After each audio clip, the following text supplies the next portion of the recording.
Arat ulit idol, samahan natin si nanay at si tatay na umakyat ng bundok. Lutuan na rin natin sila ng simple pero napakasarap na pagkain. At syempre, masasarap yan pag salo-salo sa pagkainan. Good day idols! For today's video, sumama naman ako kay nanay at kay tatay na umakyat ulit ng bukid. Akyat daw kasi sila dahil marami silang gagawin, so sumama tayo dahil magbablog nga ako ngayong araw na to at paglulutuan ko na rin sila ng pagkain. Dumaan nga kami sa palengke para mamili ng mga kakailanganin namin. Bumili na rin ako ng mga buko kasi sobrang init ngayon idols, bukod sa napapadalas kasi ang pag-inom ko ng soft drinks at maaalat na sausawan. Ito nga si tatay kaagad, inasikaso niya yung kanyang mga manok para patukaan. Nung makalawa pa kasi kami galing dito, pero don't worry idols, may caretaker kami na nagpapakain ng aming mga alaga dito. So hindi sila nagugutom. After ng mga manok, dumiretso naman si tatay sa kulungan ng kanyang mga bobsy idols. Pinaliguan niya lang, then papakainin niya. Last year, idol, sobrang na-heartbroken si nanay at si tatay kasi namatayan sila more or less 40 na baboy, idols. Yung dalawa kapapanganak at may mga patining pa sila. As in, namatay lahat yon at napeste. Back to zero yung piggery ni nanay at ni tatay. Kaya naman sobrang sama ng loob nila dahil ang laki-laki ng lugi nila. At habang busy nga si nanay at si tatay sa kanilang mga gawain, nasikaso ko na yung pagkain namin, idols. May nabili akong 2 liempo dito, idols. Iihawin ko nga lang siya. Nilagyan ko lang siya ng bawang, paminta, asin at kalamansi. Bali, irarab lang nating maigi, idols, para manuot at pumasok yung lasa ng ingredients na ilalagay natin. Then, saka natin siya iihawin. Kailangan lang nating i-massage ng maigi, idols, dahil nga iihawin natin siya kaagad. Well, ginagawa nga natin yung liempo, idols. Ready na rin ang ating ihawan, kaya ilalatag na natin yung ating liempo, idols. May daladala nga din si nanay na isdang lapis na binili niya sa Baklad. May harvest kasi ang Baklad kanina, idols, kaya naman namili siya, kaya fresh na fresh yan, idols.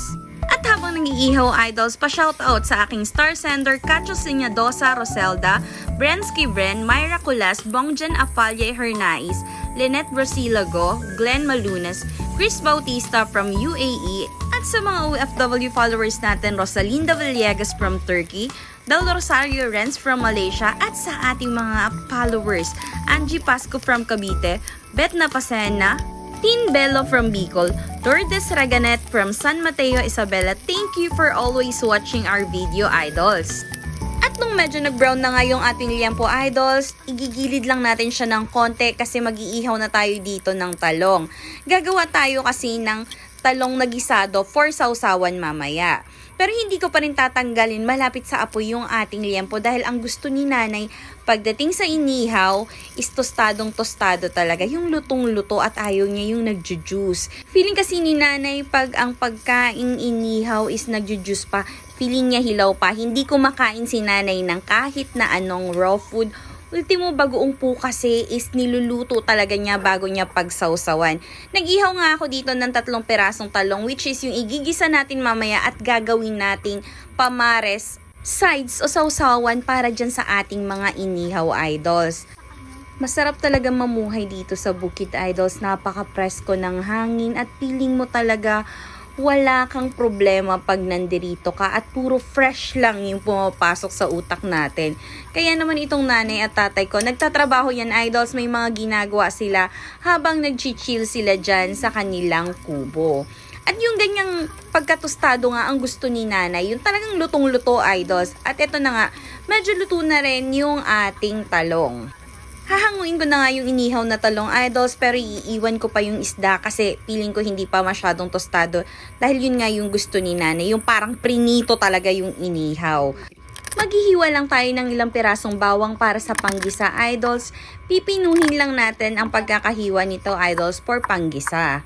Then isusunod naman natin yung ating sibuyas. Same lang din, idols, dice lang yung ating hiwa. Parang saktong-sakto lang panggisa dun sa ating kamatis at talong.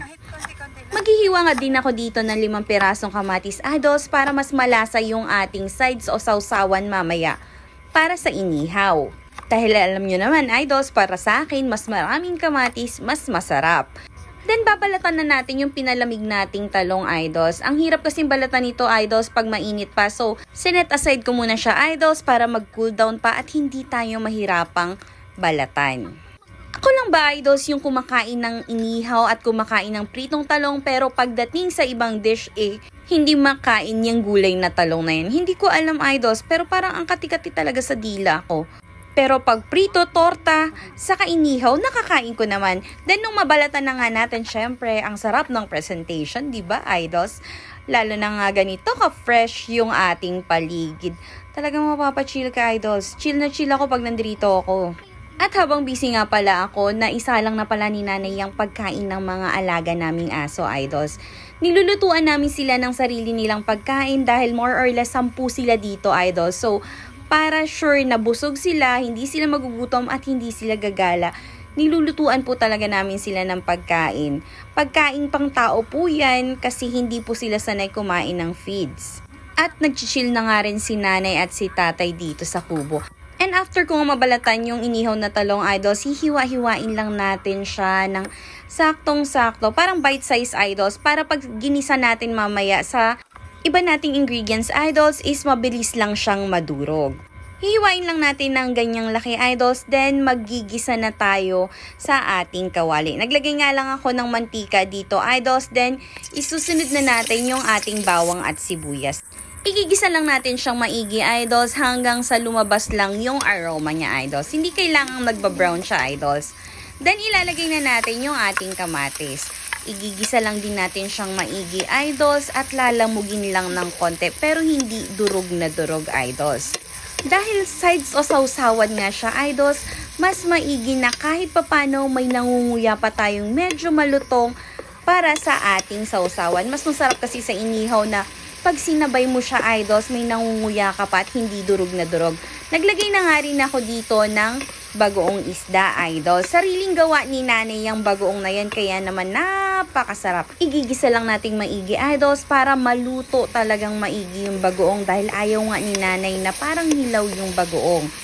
Hayaan lang nating kumapit yung bagoong na linagay natin, then ilalagay na natin yung ating inihaw na talong.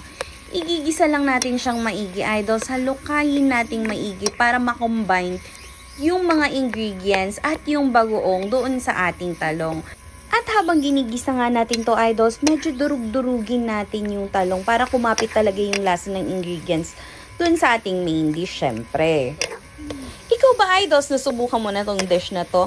Kung familiar kayo sa puki-puki ng Ilocos, idols, parang ganun siya, pero itong version ko is hindi ko siya nilalagyan ng itlog.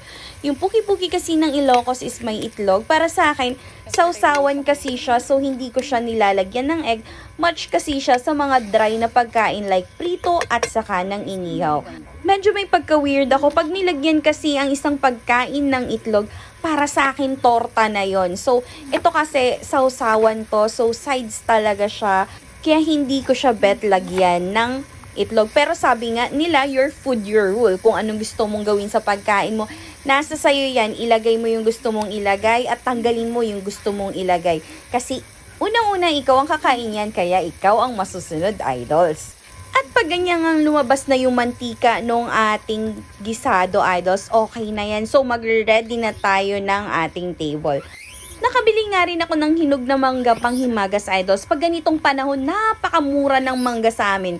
60 to 100 pesos per kilo, depende pa yun sa klase. At syempre, namili nga din ako dito ng buko, idols. Kasi nga, sabi ko nga, napaparami yung soft drinks ko, kaya kailangan kong uminom ng tubig at uminom ng buko. At nung ma-ready ko na nga yung ating hapagkainan, tinawag ko na si nanay at si tatay dahil kakain na kami, idols. Kain tayo, idols! A friendly reminder, idols, kahit na gaano ka busy sa trabaho at gaano ka-hectic ang schedule nyo, maglaan ka ng oras para sa nanay at tatay natin.